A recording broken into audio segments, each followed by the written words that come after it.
자, 가로 15m, 세로 10m, 높이 4m인 전산 기기실에 HFC 125를 설치하고자 한다. 조건을 기준으로 다음 각 물음에 답하시오. 단, 약제 팽창 시 외부로의 누설을 고려한 공차를 포함하지 않으며 계산은 소수점 5개짜리에서 반올림하여 4개짜리까지 구하라고 했습니다. 자, 문제의 조건을 보시게 되면 해당 약제의 소화 농도는 A씨급 화재 시 7%, B급 화재 시 9%로 적용한다. 그리고 전산 기기실의 최소 예상 온도는 20도씨라고 했습니다. 자, 첫 번째 문항을 보시면 HCFC 125의 K1 표준 상태에서의 비체적 그리고 K2 단위 온도당 비체적 증가분 값을 계산하시오. 자, 우리 소방설비 기사에서는 이제 K1과 K2의 값이 문제에 주어졌죠. 그런데 이 관리사 문제에서는 K1과 K2의 값을 직접 구할 수도 있는 수준으로 공부를 하시는 겁니다. 자, 그럼 먼저 K1이라고 하는 게 뭐라고요? 표준 상태에서의 비체적. 표준 상태, 0도씨 1기압을 말하는 거죠. 자, 표준 상태에서의 비체적을 구하는 건데, 자, 공식을 아셔야 됩니다. 자, K1은 바로 분자량 분의 분자량이라고 하는 건 여기서 뭐겠어요? 한론 HCFC 125의 분자량을 말하는 거죠. 자, 분자량 분의 분자에 들어가는 게 뭐냐? 22.4라는 값이 들어가요. 우리 이제 아보가드로의 법칙에 의하면 자, 표준 상태 0도씨 1기압 상태에서 이상기체 22.4리터에는 기체의 종류와 무관하게 항상 입자가 한 몰이 들어있다는 거죠. 그래서 여기는 22.4 리터 퍼 몰이 됩니다. 몰. 아보가드로의 법칙에 의해서 22.4 리터 퍼 몰이 들어가는 거예요. 자, 이런 식으로. 자, 그럼 여기서 이제 문제는 이겁니다. 분자량. 자, 분자량을 구해줘야겠죠, 분자량. 자, 그런데 여기서 HCFC 125의 분자량을 구하려고 봤더니 자, 우리는 알아야 될 게 있네요. 바로 화학식. 분자식을 알아야 돼요. HCFC 125에 뭘 알아야 된다고요? 분자식을 알아야 풀 수가 있어요. 분자식. 자, 분자식이 뭐냐? 바로 CH, F2에 그리고 CF3입니다. CF3. 자, 이것도 암기를 해야 문제를 풀 수가 있다라는 거죠. 이게 HCFC 125의 분자식입니다. 자, 그리고 분자식을 알 상태에서 원자 번호까지 알아야 분자량을 구할 수가 있어요. 자, 그럼 여기서 자, 분자량 구해보도록 할게요. 자, 탄소는 원자량이 얼마예요? 탄소는 12죠. 이거 암기하셔야 돼요. 탄소는 12예요. 자, 플러스 H, 수소는 원자량 1이죠. 그 다음에 F는 19입니다. 암기하세요. 19 곱하기 2개 있으니까 2가 되고요. 플러스 자, 탄소죠? 12 플러스 자, 불소 3개 있으면 3개. 그럼 19 곱하기 3이 되는 거죠. 이렇게. 그래서 HCFC 125의 자, 분자량이 얼마냐? 분자량이 120이랍니다. 120 kg per kmol. 자, 이렇게 나옵니다. kmol. 자, 그럼 대입을 해볼게요. 자, 분자량은 120 kg per kmol입니다. 자, 단위를 맞춰줘야 되겠죠? 여기서 몰을 자, kmol로 하기 위해서 얼마를 곱해주면 돼요? 여기다가 1000을 곱하면은 몰이 kmol로 되겠죠? 자, 1000 곱해주고요. 그럼 똑같이 여기도 뭘 곱해주면 돼요? 1000을 곱해줘야겠죠? 자, 리터, 1리터에다가 1000을 곱해요. 얼마가 돼요, 그러면? 세제곱미터. 맞나요? 그래서 1세제곱미터가 1000리터니까 요 리터에다가 1000을 곱하면 뭐가 된다고요? 세제곱미터가 된다고요. 그래서 요 단위는 뭐가 되냐? 22.4 그대로 오고요. 세제곱미터 퍼 킬로몰 이렇게 바뀌는 거예요. 이런 식으로. 그래서 계산하시게 되면 자, K1의 값은 0.1867 나옵니다. 0.1867 단위는 세제곱미터 퍼 킬로그램이 되는 거죠. 요 킬로몰 이게 약분돼 버리니까 여기서 K1 표준 상태에서의 빛 최저값을 자, 구할 수가 있고요. 자, 그 다음에 K2 값은 단위 온도당 빛 최적 증가분입니다. 단위 온도당 빛 최적 증가분. 자, 그럼 어떻게 되느냐? K2의 값은 K2는 자, 273입니다. 273 우리 알고 있는 값이죠. 자, 섭씨 온도를 절대 온도로 바꿀 때 273 더했잖아요. 그렇죠? 네, 그래서 273분의 이제 K1이 들어오는 거예요. K1. 우리 좀 전에 구했던 빛 최적 있죠? 그게 분자로 들어오는 거예요. 분자로. 자, 그러면 273분의 0.1867이 됩니다. 이렇게.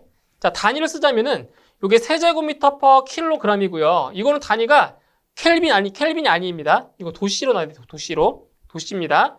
자, 그럼 단위가 뭐가 되냐? 계산해주면 0.0007 됩니다. 0.0007이 되고요. 단위는 세제곱미터 퍼 킬로그램 도시가 되는 거죠. 이게 바로 K2의 값이에요. K1, K2의 값. 이걸 알아야 이제 2번 문항에서 약제량을 구할 수가 있는 거죠. 그렇죠? K1, K2 값 모르면 구할 수가 없어요. 자, 이렇게 해서 K1, K2 값을 구했고요. 자, 두 번째 문항 보시면 할로겐 화합물 및 불활성기체 소화 설비의 화재 안전 기술 기준에 규정된 방출 시간 안에 방출하여야 하는 최소 약제량을 구하시오. 자, 이 조건 뭐예요? 규정된 방출 시간 안에 방출한다. 그래서 이거는 몇 퍼센트? 약제량의 설계 농도의 몇 퍼센트? 95%의 농도에서 어떻게 돼요? 방출할 수 있는 그러한 약제량을 구해주는 거죠. 설계 농도의 몇 퍼센트? 95%. 이거를 적용시켜줘야 되는 거예요. 자, 그러면 자, 지금 HCFC125 같은 경우는 뭐예요? 할로겐 화합물 소화 약제죠? 불활성 기체가 아니고요. 할로겐 화합물 소화 약제입니다. 그래서 어떤 공식을 자, 이용해 주냐면은 자, 보세요. 소화 약제량 같은 경우는 S분의 V 곱하기 100-C분의 C로 구할 수가 있는 거예요. 자, 그런데 규정된 방출 시간 안에 방출해야 하기 때문에 설계 농도에다가 얼마예요? 설계 농도의 95%를 곱해주는 거예요. 그래서 여기에다가 이 설계 농도 T 있죠? 여기에다가 0.95를 곱하셔야 됩니다. 곱하기 0.95. 이거 주의하셔야 돼요. 이렇게 0.95. 이렇게 해서 구해주시는 거죠. 자, 그러면 자, 문제에서 뭐냐? 두 가지를 더 구하셔야 돼요. 두 가지. 여기 보이는 S라는 값이 바로 선형상수죠. 소화 약제별 선형상수 값이고요. 그리고 C라는 값이 바로 설계 농도입니다. 농도. 이 두 개의 값을 구해야 약제량을 구할 수가 있어요. 자, 그럼 여기서 구해보도록 하죠. 자, 선형상수는 K1 플러스 K2 곱하기 T죠. 그죠? 이게 선형상수 구하는 공식이에요. 자, K1이 0.1867 나왔죠. 플러스 K2 값이 0.0007 나왔고요. 여기다 곱하기, 자, 아까 단위가 여기 도씨가 있었죠. 이 도씨를 없애기 위해서 뭐라고 본다? 곱하기 온도를 곱하는 거예요. 온도를. 근데 얼마래요? 최소 예상 온도가 20도씨래요. 그래서 여기는 20도씨를 곱해주는 거예요. 그러면 여기서 이 도씨가 사라지는 거죠. 온도를 곱했기 때문에. 그래서 선형상수의 값이 자, 0.2007 됩니다. 0.2007이 나와요. 세제곱 미터 퍼 킬로그램이 되겠죠. 단위는. 자, 이렇게 구할 수가 있고요. 자, 그 다음에 이제 설계 농도. 설계 농도 C는 자, 소화 농도에다가 뭘 곱해주는 거예요? 소화 농도. 자, 소화 농도에다가 안전계수를 곱하는 거죠. 그래서 설계 농도는 소화 농도에다가 안전계수를 곱해줍니다. 자, 그런데 문제에서 전산기기실이라고 있죠. 전산기기실. 무슨 화재예요? 전기화재. C급. C급이니까 소화 농도는 7%죠. 7%. 그래서 소화 농도는 7%에다가 곱하기 안전계수는 자, A급과 C급은 안전계수가 1.2죠. B급은 1.3이고요. 그래서 C급이기 때문에 1.2를 곱해줍니다. 그래서 설계 농도 자체는 얼마 된다? 8.4%가 되는 겁니다. 설계 농도 8.4%.